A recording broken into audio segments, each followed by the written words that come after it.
La Biblia, un libro totalmente práctico para nuestra vida diaria. Juicios ilegales es los que tuvo Jesús esa noche, que nosotros la llamamos el Jueves Santo, el último día que estuvo Cristo en la tierra.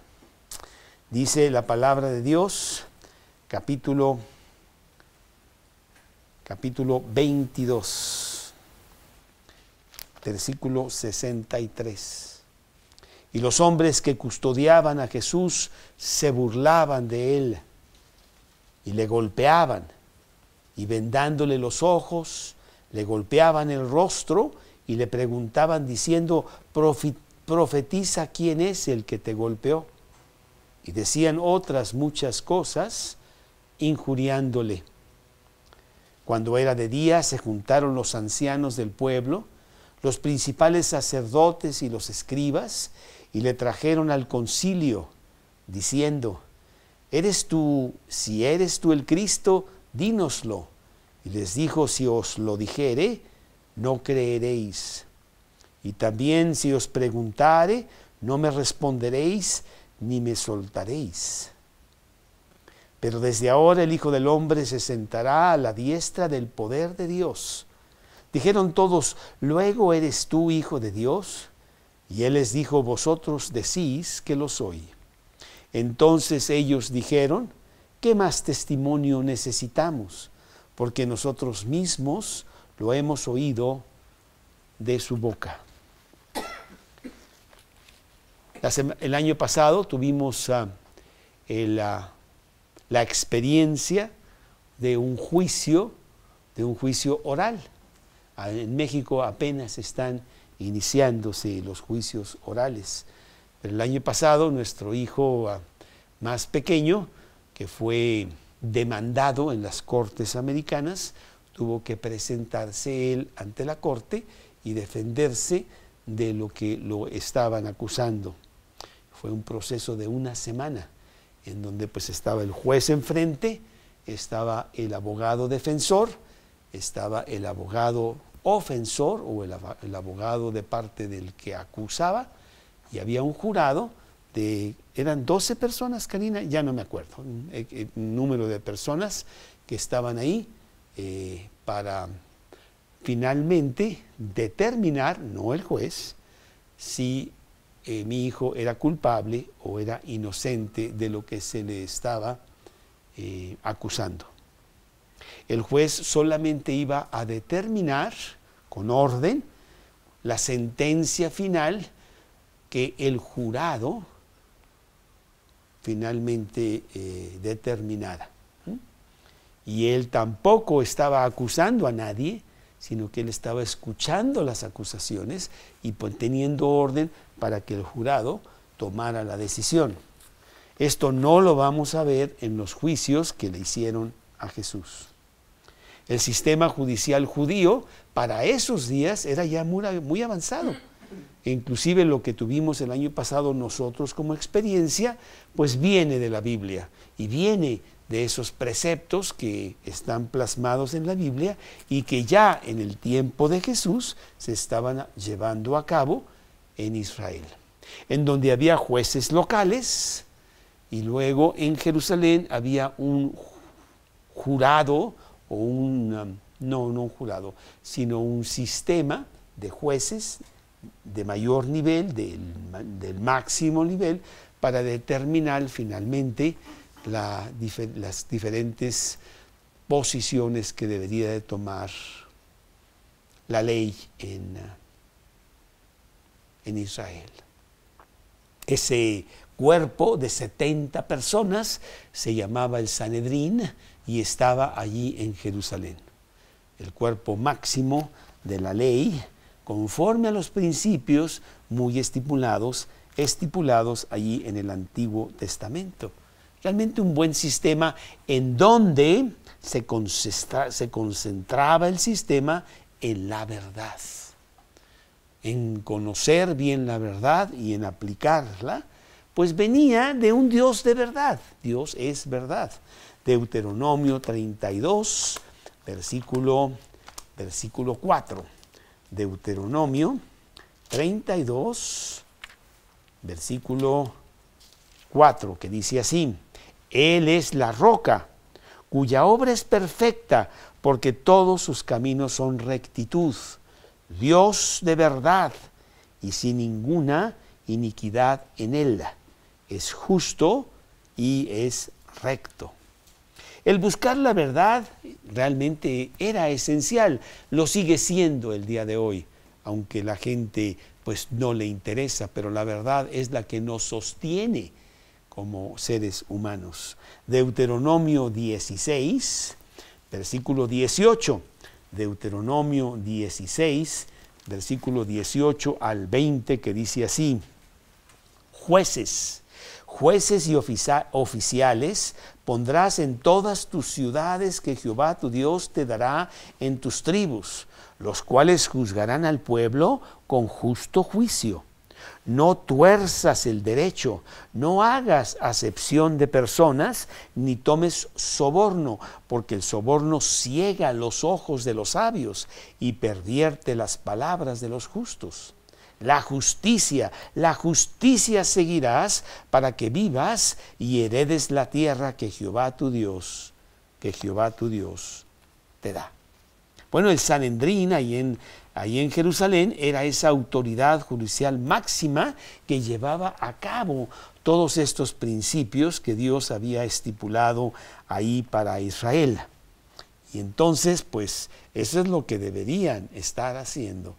Pero el hombre es corrupto, el hombre fácilmente empieza a desviarse si no está bien fincado en las cosas de Dios. Marcos 14:53, dice Marcos 14:53, lo siguiente, Marcos 14:53. Trajeron pues a Jesús al sumo sacerdote, y se reunieron todos los principales sacerdotes y los ancianos y los escribas. El Sanedrín estaba formado de los sacerdotes, de los ancianos o principales de la ciudad y de los escribas, que eran los que ponían enfrente la palabra de Dios, el Antiguo Testamento, para que se llevara a cabo. Bueno, la cuestión de los juicios es muy importante para tener orden en un país, si no, pues nos matamos unos a los otros, a todos diciendo que nuestro argumento es el verdadero. Y tiene que haber un orden, y ese orden lo pone Dios. La ley requería un juicio público. Se tiene que ser en público, que entre el que quiera, que escuche el que quiera. No tiene por qué ser privado. Una defensa para el acusado. El acusado debe de tener la posibilidad de defenderse. Y testigos que confirmaran la culpabilidad o la inocencia de este acusado. Eso lo tuvimos en el juicio que tuvimos hace un año allá en Estados Unidos. Toda la familia tuvimos que ir a defender a Caleb. Lo iban a mandar a la cárcel por 693 años. Y pues no es cierto, sí, pero sí lo estaban acusando y entonces tuvo que defenderse, y afortunadamente pues Dios prevaleció y fue finalmente, después de una semana de agonía, fue declarado inocente. Entonces terminó el juicio, pero bueno, fue una buena experiencia para toda la familia Treviño. Deuteronomio 17:6. Deuteronomio 17:6, que dice así: Por dicho de 2 o de 3 testigos morirá el que hubiere de morir, no morirá por el dicho de un solo testigo. La mano de los testigos caerá primero sobre él para matarlo, y después la mano de todo el pueblo, y así quitarás el mal de en medio de ti. Y luego 19:15, más adelante: no se tomará en cuenta a un solo testigo contra ninguno en cualquier delito ni en cualquier pecado, en relación con cualquier ofensa cometida. Solo por el testimonio de 2 o 3 testigos se mantendrá la acusación. Y además había un severo castigo para aquellos falsos testigos que venían y difamaban, que mentían ante el juicio que se estaba celebrando. Deuteronomio 19:16, que dice: cuando se levantare testigo falso contra alguno para testificar contra él, entonces los dos litigantes se presentarán delante de Jehová y delante de los sacerdotes y de los jueces que hubieren aquellos días. Y los jueces inquirirán bien, y si aquel testigo resultare falso y hubiera acusado falsamente a su hermano, entonces haréis a él como él pensó hacer a su hermano, y quitarás el mal en medio de ti. Bueno, pues el procedimiento a seguirse, y es muy extenso, no voy a entrar en tantos detalles del procedimiento judicial y jurídico de Israel, pero era muy extenso. Dios quería que siempre prevaleciese la verdad. Era extenso, era muy detallado, pero en el caso que tenemos con Jesús, vamos a ver que todas estas cosas se violaron, porque había un afán criminal de condenar y de ejecutar a Jesús cuanto antes. Jesús estaba causando muchos problemas y los líderes de Israel ya no querían que él causara más. Los estaba realmente pues delatando ante el pueblo por su hipocresía, por su codicia, por sus maneras tan terribles de ser, de orgullo y de maldad que tenían como soberanos dirigentes, pero crueles, malvados e inicuos. Y bueno, pues ya no querían que esto sucediera, y entonces tenían el muy determinado propósito de deshacerse de Jesús. Y lo iban a hacer a cualquier costo, violando lo que sea, no importa. Al fin que ellos eran los meros. Al fin que ellos eran los que determinaban quién hacía qué. La ley la hacían ellos cuando querían. Y en este caso así fue. Todo aquello que estaba en el Antiguo Testamento y que Dios decía que debería de llevarse a cabo conforme a un orden, todo lo violaron totalmente. Principios básicos que no siguieron con Jesús. Y yo puedo numerar algunos de ellos para que veamos cuán injusto fue todo aquello para con Jesús. El juicio contra Jesús fue en un solo día. Y se determinaba que fuera mínimo 2 o 3 días para que hubiera consultas y meditación y un verdadero estudio de los diferentes datos. Fue en una casa y no en el templo en donde debería de llevarse a cabo. Fue muy particular.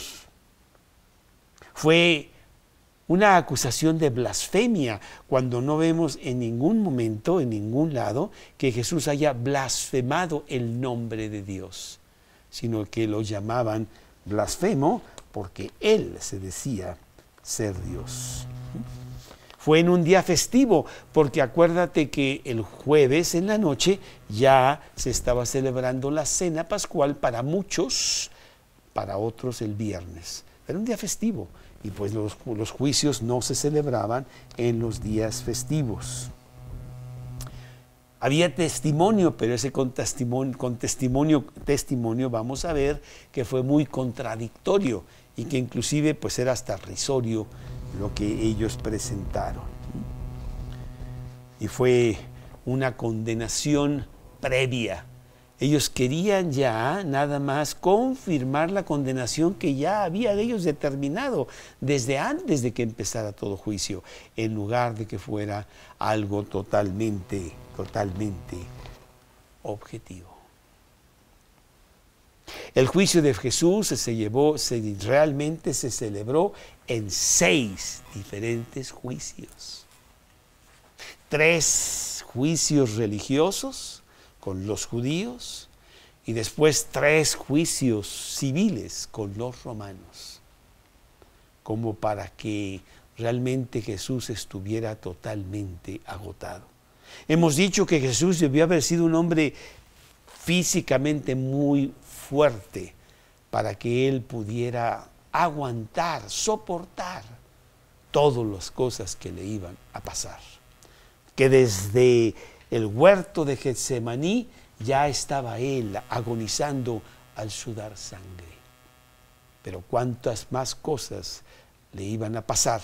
6 juicios que empezaron probablemente a las 11, 12 de la noche y terminaron hasta muy tarde en la mañana, no sé, 9, 10 de la mañana, en donde pues no durmió para nada y tuvo grandes golpes y diferentes injurias que estos religiosos le hicieron a Jesús.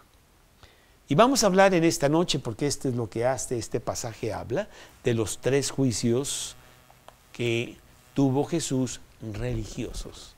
La semana entrante entramos a los 3 juicios que tuvo Jesús civilmente, que ya fue realmente con Roma.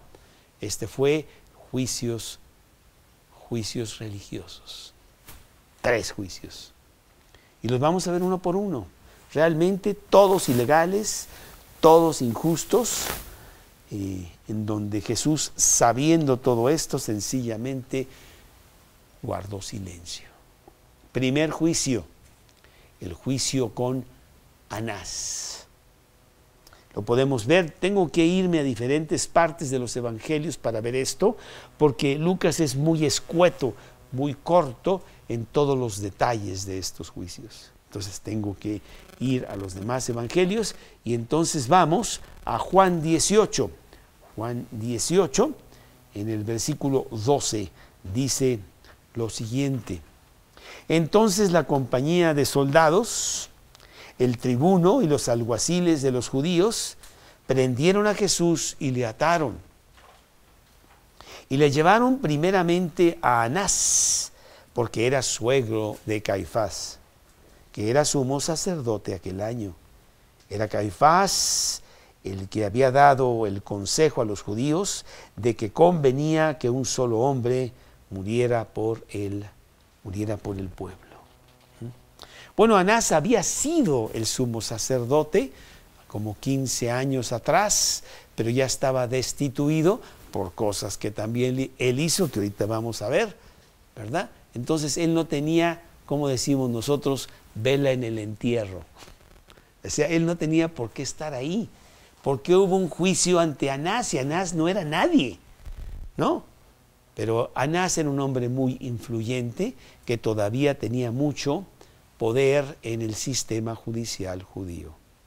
Algunos de sus hijos ya habían sido sumos sacerdotes y en este momento su yerno, casado con su hija, era el sumo sacerdote Caifás. Entonces, pues sí era una persona que tenía mucha influencia todavía en el sistema judicial. Pero era un juicio ilegal. Él no tenía ningún poder, nada de nada, no tenían por qué haberlo llevado allí. Él era un don nadie en el sistema legal de Jerusalén. Bueno, Anás era muy conocido. Anás tenía una gran reputación.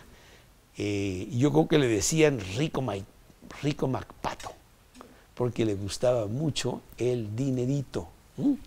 Y tenía grandes ganancias en lo que él hacía. Él controlaba todos los negocios del templo.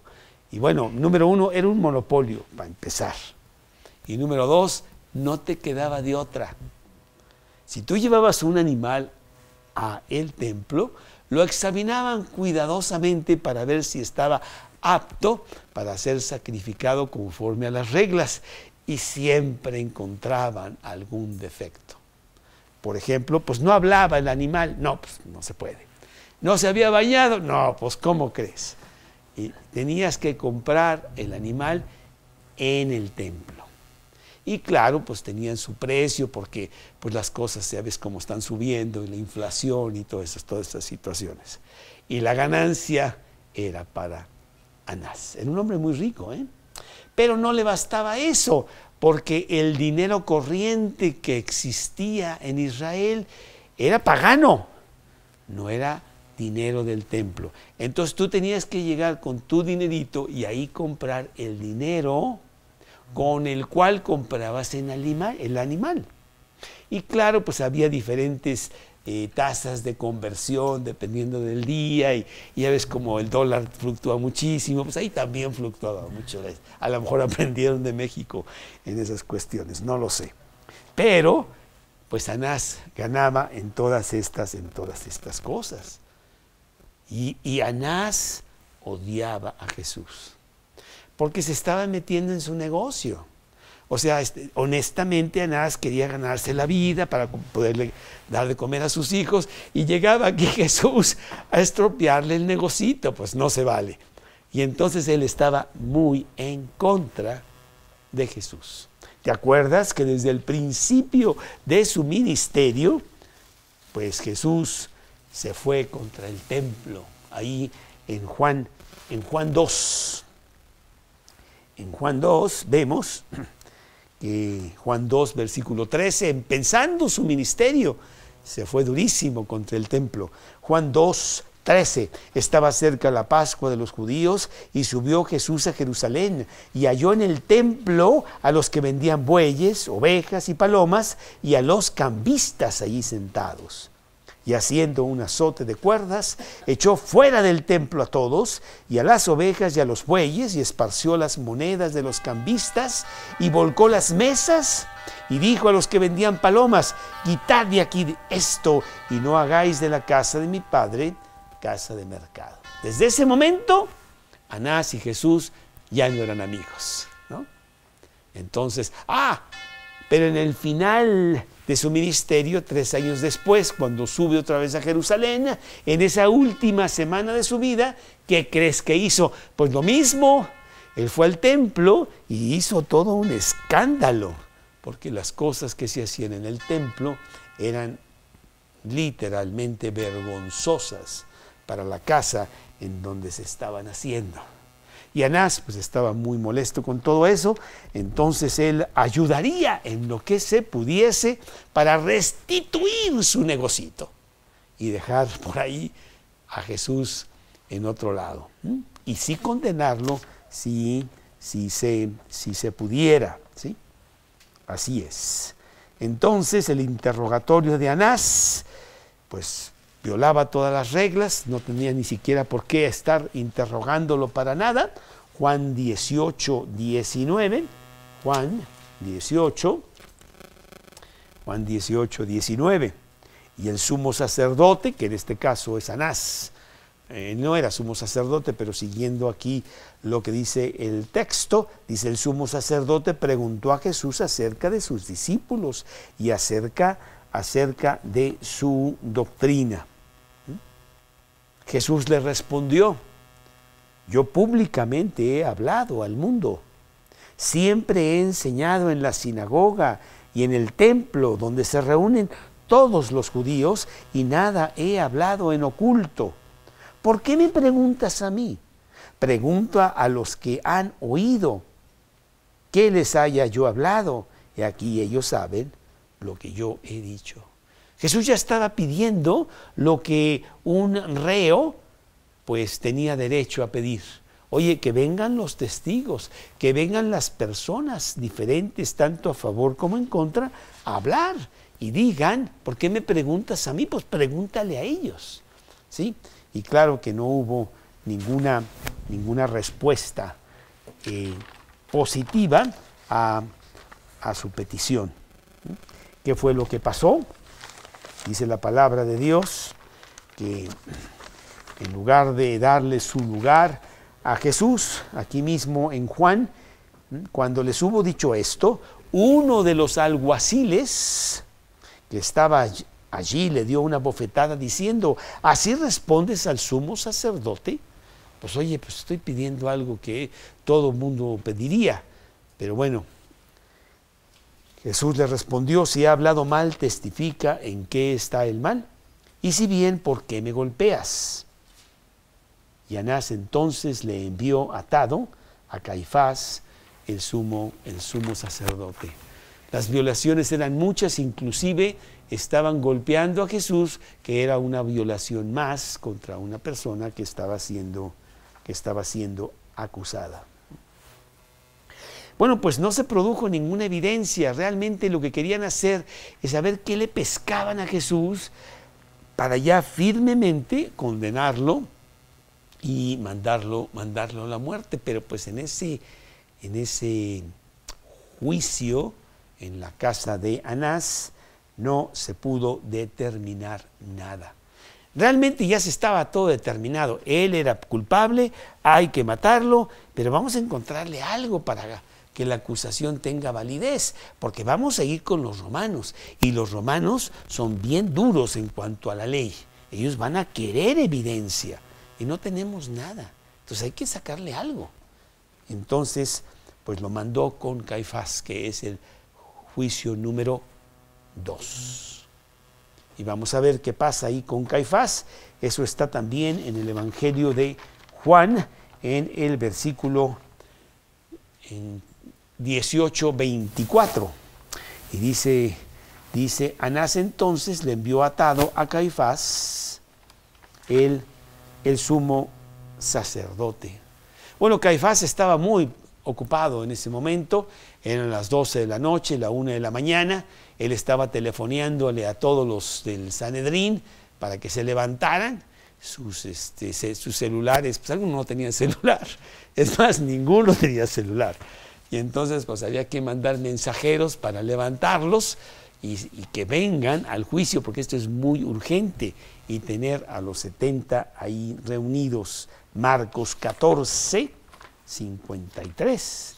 A ver, Marcos 14, 53. Y dice así, Marcos 14, 53.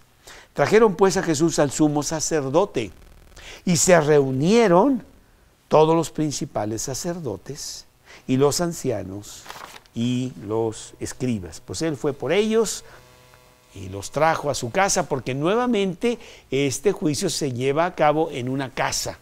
Es la casa de Caifás, una casa modesta, no sé, a lo mejor tenía 1 o 2 recámaras nada más, o sea, un jardincito ahí chiquito, en donde tenía pues algunos lujitos, pero bueno, ahí estaba la casa de Caifás. Un juicio clandestino, pues, se llevó a cabo sin que se le notificara a nadie. Un juicio nocturno, en donde pues en la noche no se llevaban a cabo los juicios. Un juicio privado, un juicio en día festivo, violando todas las cosas, pero no les importaba. Caifás podía acusar. Realmente el juez no acusa. En el caso que tuvimos nosotros con llevar a nuestro hijo a este juicio que hubo contra él, bueno, pues el juez se sentó a escuchar a todos, pero él no estaba acusando a nadie. Los acusadores eran los que venían a él para presentar las acusaciones que él iba a evaluar. Ese debería haber sido el papel de Caifás, pero para nada. Él es el que vamos a ver que es el que más está acusando desesperadamente para encontrarle algo. Mateo 26, 59. Mateo 26, 59, que dice así, Mateo 26, 59. Y los principales sacerdotes y los ancianos y todo el concilio buscaban falso testimonio contra Jesús para entregarle a muerte, y no lo hallaron, aunque muchos testigos falsos se presentaban.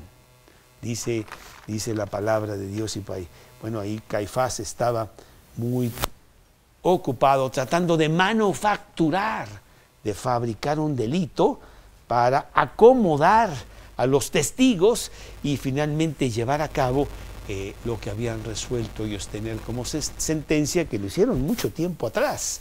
Vamos a leer capítulo 11 de Juan,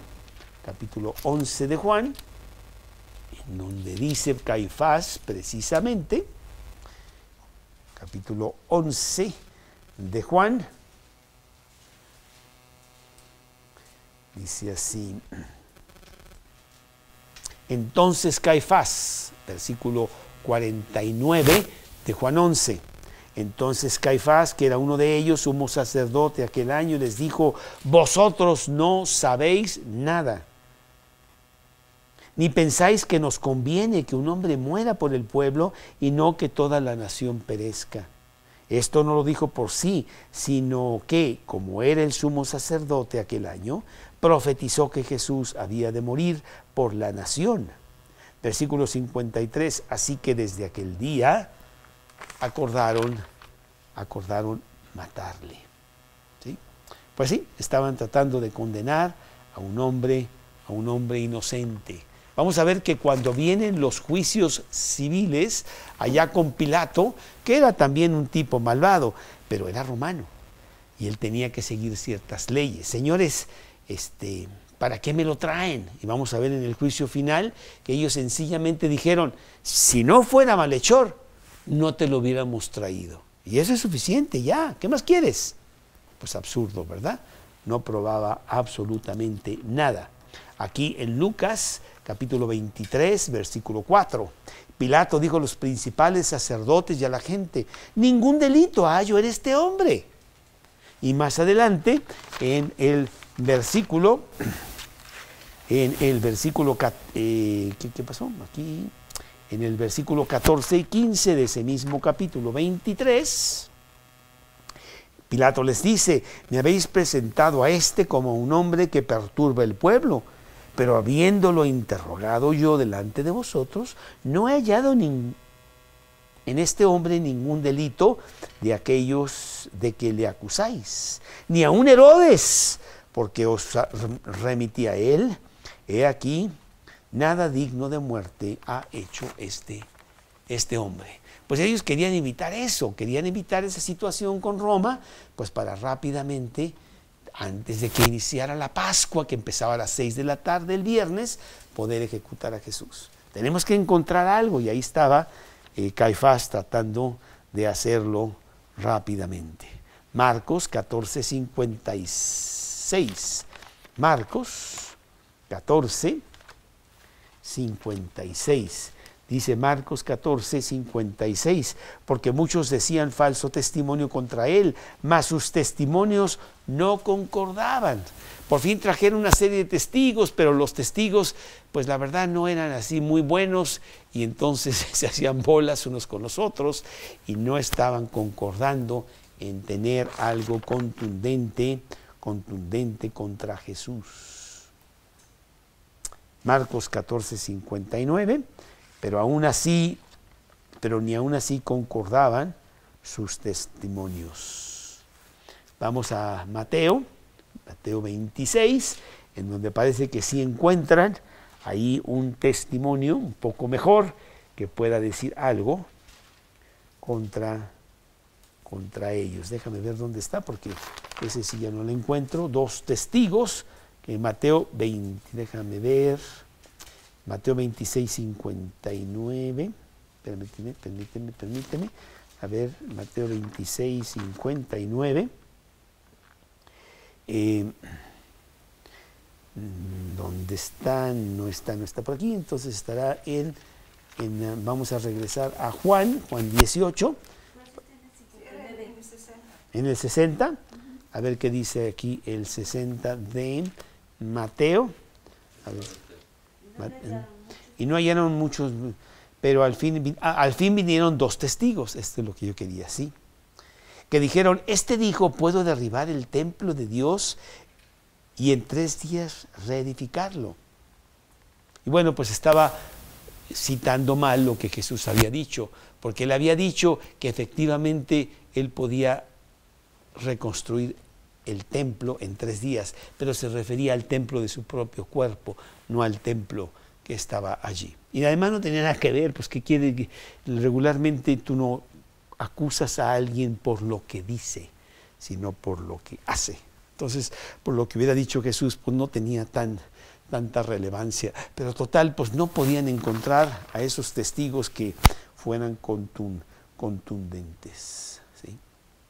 Nuevamente nos encontramos con un juicio en donde no pueden concretar nada contra Jesús y las horas están pasando. Ya no pueden echarse para atrás. Empieza la Pascua en solo unas horas y lo que temían mucho es que el pueblo se levantara a favor de Jesús. Y entonces, pues, ¿qué hacemos? No, tenemos que terminar. Ya empezamos esto, tenemos que terminarlo cuanto antes. Y entonces tenemos que hacer un juicio oficial. Esperaron hasta la mañana a que ya amaneciera para hacer el juicio oficial, Caifás y todo el Sanedrín. Dice Lucas, capítulo 22, en el versículo 63, y los hombres que custodiaban a Jesús, 66, Lucas 22, 66, cuando era de día se juntaron los ancianos del pueblo, los principales sacerdotes y los escribas, y le trajeron al concilio. Ya, ahora sí tenemos que sacar algo contra Jesús. ¿Qué hacemos? ¿Cómo encontramos algo que realmente podamos usar contra Jesús y llevarlo a la muerte hoy mismo? Frustrados totalmente ante el aplomo, ante la firmeza, ante la calma de este hombre que realmente los está acusando a ellos con su sola presencia. Él no estaba participando en esa farsa que Caifás estaba llevando a cabo. ¿Sí?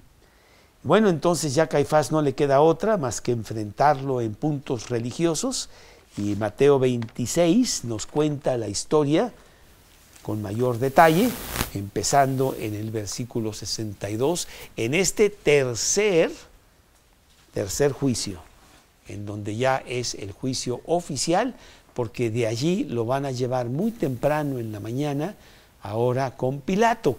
Acuérdense que los judíos no tenían ya el poder de ejecutar a nadie, sino que tenía que ser a través de Roma. Entonces tenían que ponerse de acuerdo y después llevarlo a Pilato para que él llevara a cabo la sentencia. Versículo 62. Levantándose el sumo sacerdote Caifás, le dijo: ¿no respondes nada?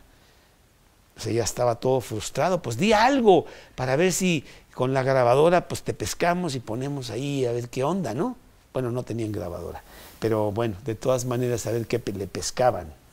¿No respondes nada? ¿Qué testifican estos contra ti? Mas Jesús callaba. Entonces el sumo sacerdote le dijo: te conjuro por el Dios viviente que nos digas si eres el Cristo, el Hijo de Dios.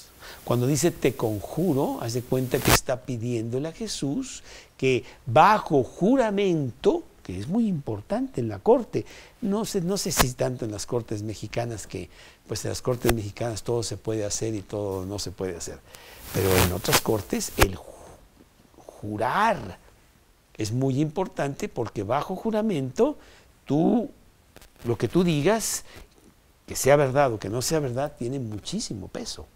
Y yo me acuerdo en el juicio que fuimos nosotros, pues teníamos que jurar. ¿Jura usted decir la verdad? Sí, muy bien. Entonces, de ahora en adelante, usted está bajo juramento, señor, acuérdese, no está aquí platicando. Y le vamos a hacer unas preguntas sobre las cuales usted tiene que contestar oficialmente bajo juramento. Y es lo que le están diciendo ahora exactamente a Jesús. Entonces Jesús habla bajo juramento. Tú lo has dicho, y además os digo que desde ahora veréis al Hijo del Hombre sentado a la diestra del poder de Dios y viniendo en las nubes del cielo. Hay algo muy importante, creo que está en Marcos 14, 62. Déjame ver si es eso lo que yo quiero. Marcos 14, 62, de algo que dice Jesús que es muy importante. Marcos 14, 62, y Jesús le dijo: yo soy. Y veréis al Hijo del Hombre sentado a la diestra del poder de Dios y viniendo en las nubes del cielo. El yo soy era algo muy, muy sagrado, solamente reservado para Dios. Y Él lo dice, yo soy. ¿Te acuerdas que ahí en la zarza, cuando Moisés tuvo que ir a investigar por qué la zarza en el desierto estaba ardiendo, estaba en fuego? Él fue y desde ahí Dios le habló. Y entonces Jesús le dice, ¿quién eres? Y la zarza contesta, yo soy el que soy. Yo soy Dios. Entonces el decir yo soy era tremendo. Jesús está diciendo, yo soy Dios. Y desde ahora estaré sentado a la diestra de Dios, que en el Antiguo Testamento pues hablaba del Mesías mismo, ¿no? Entonces pues lo que dice Jesús aquí es de mucha relevancia. Y regresando aquí a Mateo 26, en el versículo siguiente, versículo 65, entonces el sumo sacerdote rasgó sus vestidos, diciendo, ha blasfemado. ¿Qué más necesidad tenemos de testigos? He aquí ahora mismo ustedes habéis oído su blasfemia. ¿Qué os parece? Dice Caifás. Bueno, pues había reglas muy estrictas en Israel contra aquel que blasfemaba el nombre de Dios. Levítico 24:16, Levítico 24:16 dice lo siguiente. Levítico 24:16. El que blasfeme el nombre de Jehová ha de ser muerto. Toda la congregación lo apedreará, así el extranjero como el natural, si blasfemare el nombre, que muera. Juan 19:7, dice Juan 19:7. Dice Juan 19:7, los judíos le respondieron, nosotros tenemos una ley y según nuestra ley debe morir porque se hizo a sí mismo hijo de Dios. Pues ya entonces Caifás dice que no se necesita más testigos, no se necesita más acusación, que ellos mismos han oído lo que Jesús ha dicho. Él se rasgó sus vestidos, él hizo todo un tango ahí, ¿verdad? Para que fuera todo realmente dramático y que quedara bien asentado que Jesús ya era condenado por el Sanedrín. Bueno, pues el Sanedrín tenía que votar, pero pues no vemos por ningún lado ninguna votación, sino que sencillamente Caifás hace lo que le da la gana y les dice a todos, ¿qué os parece? Y más te vale que estés conmigo si no te saco. Y pues todos dicen, claro, no, lo que tú digas, pues sí, aquí mandas tú. Y eso fue exactamente lo que pasó. ¿Qué os parece? Y respondieron ellos, dijeron, es reo de muerte. Así es, todos siguieron a Caifás. Y bueno, después de esto todo ya degeneró en un linchamiento, literalmente. Yo creo que iban a matar a Jesús ahí en ese momento. Empezaron a escupirle, empezaron a golpearle, empezaron a realmente maltratarlo físicamente, que para el rango elevado que tenía ese cuerpo importante judicial, pues estaba muy mal, ¿no? Que eso estuviera sucediendo. Pero así era el odio contra Jesús. Abandonaron todo control. Aquí mismo en Mateo dice que entonces le escupieron en el rostro, el insulto más fuerte que una persona podía hacerle a otro en Israel es escupirle en el rostro. Y lo hicieron. Pero no solamente eso, le dieron de puñetazos, otros le bofeteaban, diciendo, profetízanos, Cristo, ¿quién es el que te golpeó? Y después de eso, pues como si no fuera poco, entonces se lo dan Le dan a Jesús a los oficiales, a los soldados que lo van a llevar a que empiece toda la situación en los juicios civiles, y ellos también ya están golpeando severamente a Jesús. Un hombre muy fuerte, debió haber aguantado muchísimo para que ya en ese momento era como para que Jesús se desvaneciera de tanto sufrimiento que él estaba teniendo. Nos vamos a nuestro pasaje aquí en Lucas, en donde dice precisamente el versículo 63, y los hombres que custodiaban a Jesús se burlaban de él y le golpeaban, y vendándole los ojos le golpeaban el rostro y le preguntaban diciendo: profetiza, ¿quién es el que te golpeó? Y decían muchas otras cosas injuriándole. ¿Sí? Así es. Pues todo estaba ya previsto para que esta farsa concluyese con la condenación de que Jesús debería de morir. Lucas 22:71. Entonces ellos dijeron: ¿qué más testimonio necesitamos? Porque nosotros mismos lo hemos oído de su boca.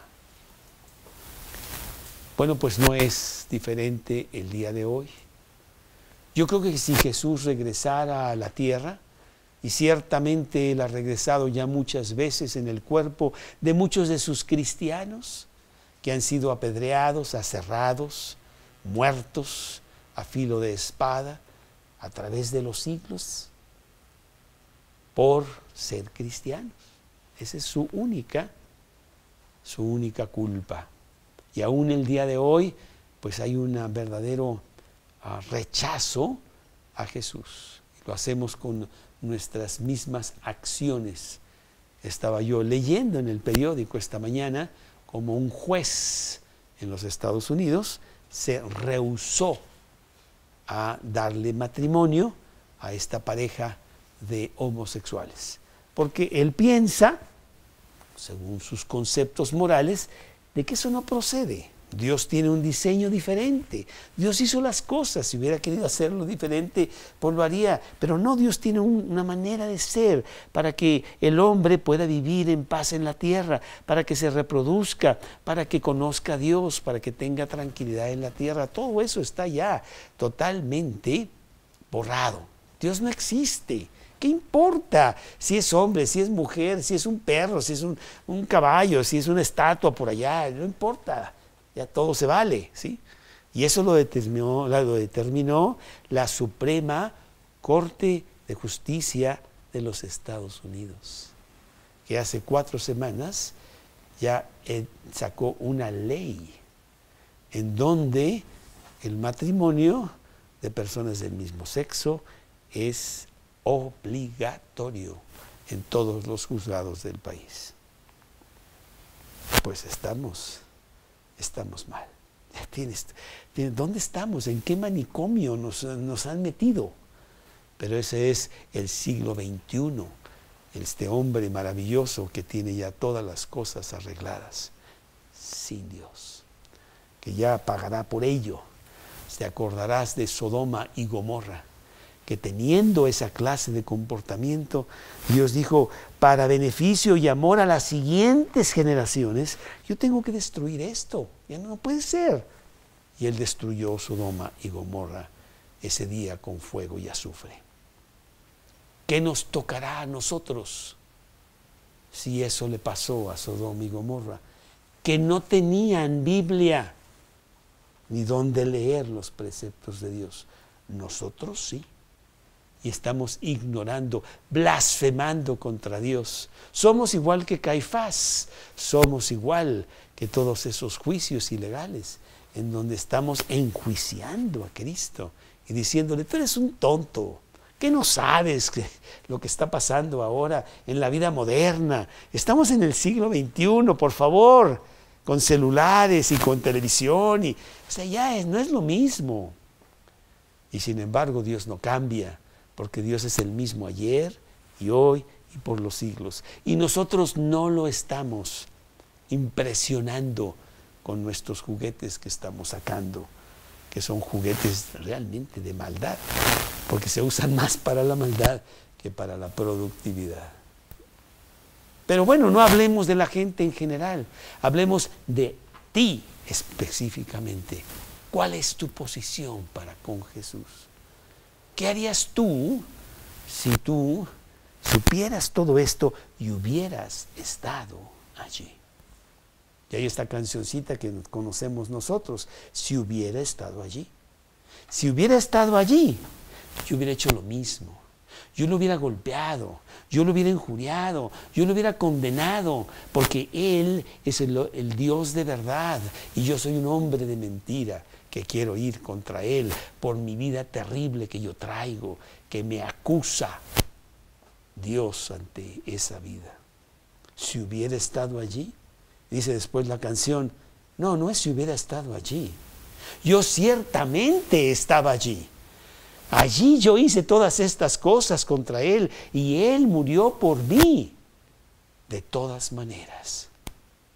Bueno, pues que eso nos sirva para que nosotros doblemos la rodilla y pues le demos la gloria al Señor de gloria, que murió por nosotros, por nuestros pecados, pero no se quedó allí, porque Él es el Dios soberano de total victoria y Él venció la muerte misma. Imagínate lo que debió haber sido cuando los soldados regresaron, realmente asustados, a decirle a Caifás que la tumba estaba vacía, que había resucitado. Y ahí en Mateo, ¿te acuerdas que está ese pasaje en donde se les dio dinero a los soldados para que se callaran y que no dijeran nada? Porque iba a ser un escándalo. Como si con eso pudieran ellos resolver el juicio que habría contra ellos. Y ya no sería un juicio ilegal y de noche y todo, no, un juicio totalmente legal que se celebrará en aquel día, el juicio del gran trono blanco. Vamos a leerlo, está en Apocalipsis capítulo 20. Apocalipsis capítulo 20, que dice lo siguiente, en el versículo, creo que es el 11. Apocalipsis 20, 11. Y vi un trono blanco, y al que estaba sentado en él, delante de él huyeron la tierra y los cielos, y ningún lugar se encontró para ellos. Y vi a los muertos grandes y pequeños de pie ante Dios. Y los libros fueron abiertos, y otro libro fue abierto, el cual es el libro de la vida. Y fueron juzgados los muertos por las cosas que estaban escritas en los libros, según sus obras. Y el mar entregó los muertos que había en él, y a la muerte y el Hades entregaron los muertos que había en ellos. Y fueron juzgados cada uno según sus obras. Y la muerte y el Hades fueron lanzados al lago de fuego. Esta es la muerte segunda. Y el que no se halló inscrito en el libro de la vida fue lanzado al lago de fuego. Vendrá el juicio para recordar los juicios de Jesús, pero este sí será un juicio verdadero, un juicio ante Dios.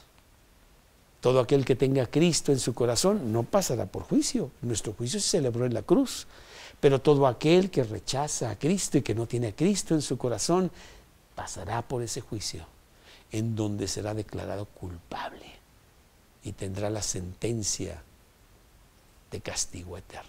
Terrible, terrible que será aquello.